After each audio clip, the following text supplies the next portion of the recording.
A Course in Miracles, Workbook for Students, Section 5. What is the body? The body is a fence the Son of God imagines he has built to separate parts of his self from other parts. It is within this fence he thinks he lives, to die as it decays and crumbles. For within this fence he thinks that he is safe from love. Identifying with his safety, he regards himself as what his safety is. How else could he be certain he remains within the body, keeping love outside? The body will not stay. Yet this he sees as double safety. For the Son of God's impermanence is proof his fences work and do the task his mind assigns to them. For if his oneness still remained untouched, who could attack and who could be attacked? Who could be victor? Who could be his prey? Who could be victim? Who the murderer? And if he did not die, what proof is there that God's eternal Son can be destroyed? The body is a dream. Like other dreams, it sometimes seems to picture happiness, but can quite suddenly revert to fear where every dream is born. For only love creates in truth, and truth can never fear. Made to be fearful, must the body serve the purpose given it.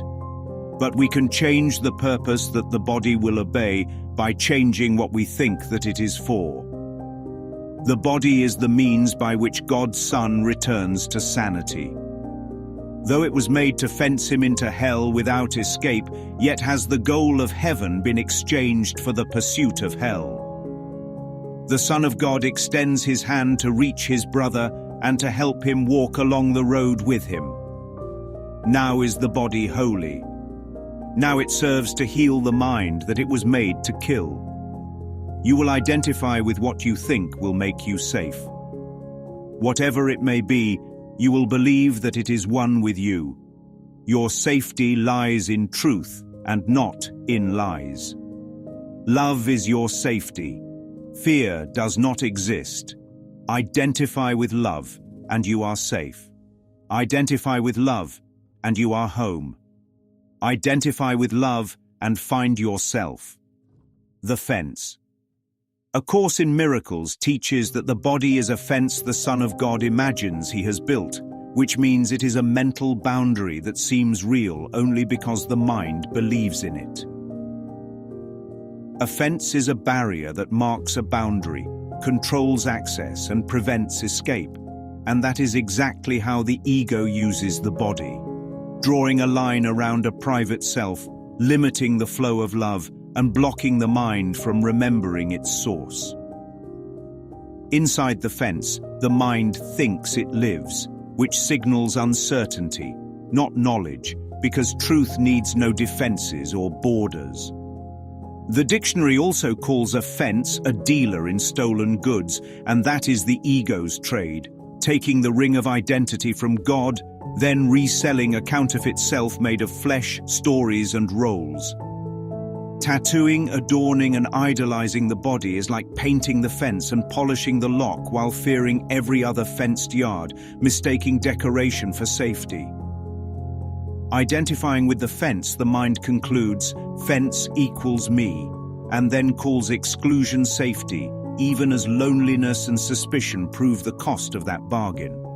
To keep love outside, the mind must pretend love is dangerous, and so the fence becomes a shrine to separation, guarded by grievance, pride, and comparison. Double safety. The body will not stay, and the ego reads that impermanence as double proof. First, that separation is real because forms come and go, and second, that attack is meaningful because something can be harmed and finally destroyed. If oneness remains what it is, who is left to attack, to be victim, to be victor, to be prey, or to be murderer? Death is paraded as evidence that God's Son can be destroyed, but it is only a verdict pronounced by a fearful mind upon a dream figure it made and then mourned. The churn of roles, winner and loser, strong and weak, saved and damned, depends on forgetting that the field itself is imaginary and that the players are one mind. Thus, the body's decay seems to certify the ego's case while quietly revealing the terror beneath it. If life is changeless, my story cannot survive. the dream and the switch. A Course in Miracles teaches that the body is a dream born in fear, capable of momentary pleasure and sudden reversal because fear underwrites the script. What is made to be fearful must serve the purpose given it, and the ego's purpose is always protection of a private self through defense, desire, and distraction. Here is the escape hatch. The purpose can be changed, and when purpose changes, the use changes, and when the use changes, the experience changes. Purpose is everything because meaning rides on it, so a mouth used to bless joins, hands used to help extend, eyes used to overlook error release, and feet used to meet a brother shorten the distance to peace. This is not asceticism or body hatred, it is repurposing, the shift from idol to instrument, from surveillance to service, from self-image maintenance to communication of love.